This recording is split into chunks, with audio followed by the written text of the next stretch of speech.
E se as 7 cartas do livro do Apocalipse fossem mais do que apenas mensagens para igrejas antigas? E se, na verdade, elas escondessem um mapa de toda a história da igreja? Pois é essa ideia incrível que a gente vai explorar agora. Essa é a grande pergunta, né? A interpretação que vamos analisar aqui defende que sim, que essas cartas são um verdadeiro panorama profético de toda a era da igreja. É quase como um quebra-cabeça histórico e espiritual, e a gente vai tentar montar as peças juntas. Para a gente não se perder, esse vai ser o nosso caminho. Primeiro, vamos entender melhor essa ideia do mapa.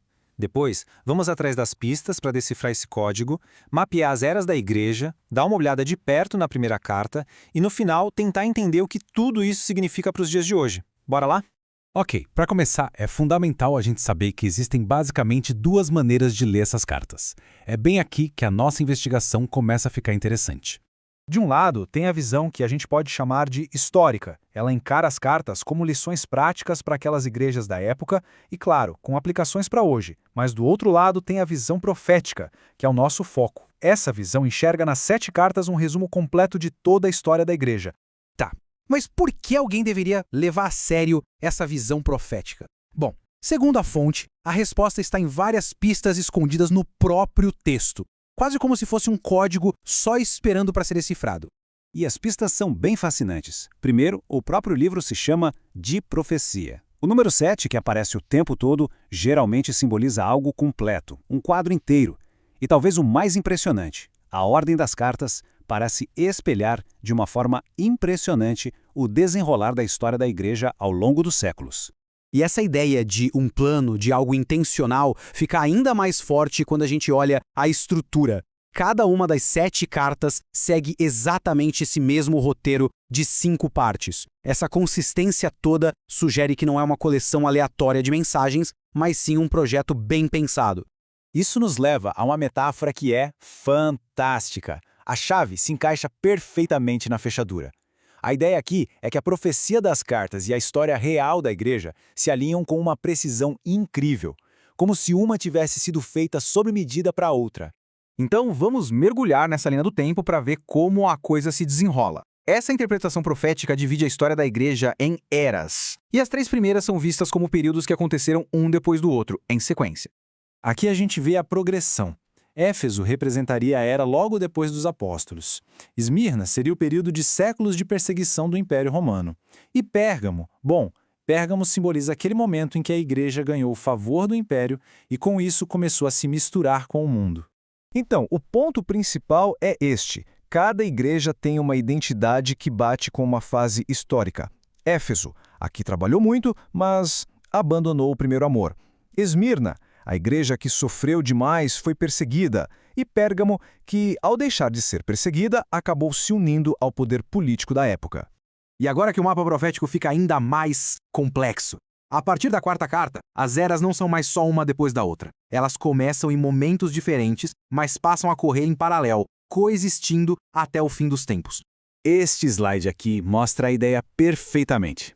Tiátira, Sardes, Filadélfia e Laodiceia.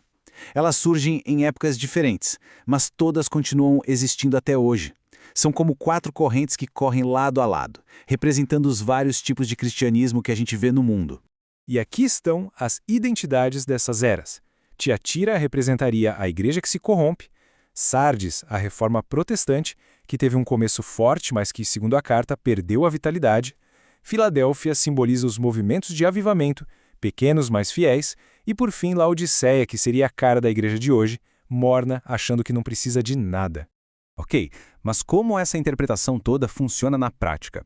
Para a gente entender, vamos olhar bem de perto a primeira carta, a que foi para a igreja de Éfeso, o retrato daquela era logo depois dos apóstolos. Olha só que interessante, a avaliação é bem equilibrada. O Senhor elogia o trabalho duro, a perseverança, a fidelidade à doutrina. Eles não toleravam o mal e souberam identificar os falsos apóstolos. Mas no meio de tanto elogio, tinha um problema gigantesco, fatal. Eles tinham abandonado o primeiro amor.